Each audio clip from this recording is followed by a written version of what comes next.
Hi, I'm Michael Lloyd. Welcome to the Wycliffe website.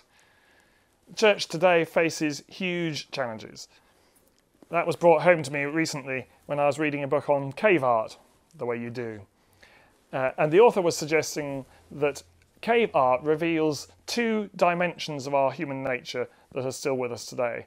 Our rationality, able to make tools, mix pigments, coordinate, communicate, and our irrational side, by which he means our religious beliefs.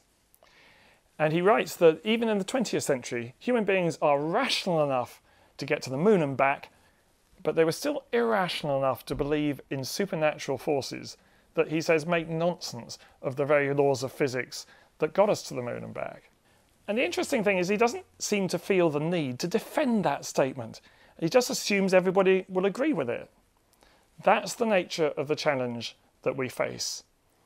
It doesn't seem to me that the new atheists have been very successful at making lots of people atheists.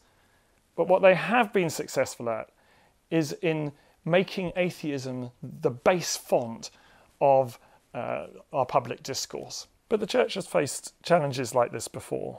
In the 18th century, the deist movement was the thing that was threatening to sweep Orthodox Christianity off the field. In that time, it was the music of Handel and the writings of Bishop Butler that saved the day for the church. Well, here I am in the Wycliffe Library, surrounded by swarms of hard-working Wycliffe students slaving away over their books. And this is the book that brought the deist threat to an end. It's Bishop Butler's book, The Analogy of Religion. And one historian wrote of it that on essential matters, the analogy of religion virtually ended the debate. He says he never tried to score a point by evading a difficulty, never claimed for his own views a greater cogency than he felt that they carried, and that it was this sense of this judicious quality which gives to his reasoning its air of completeness and finality.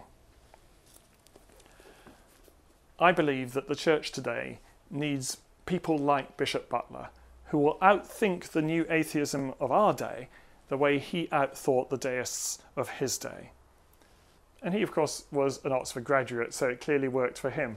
Oxford is a university of global renown and reach.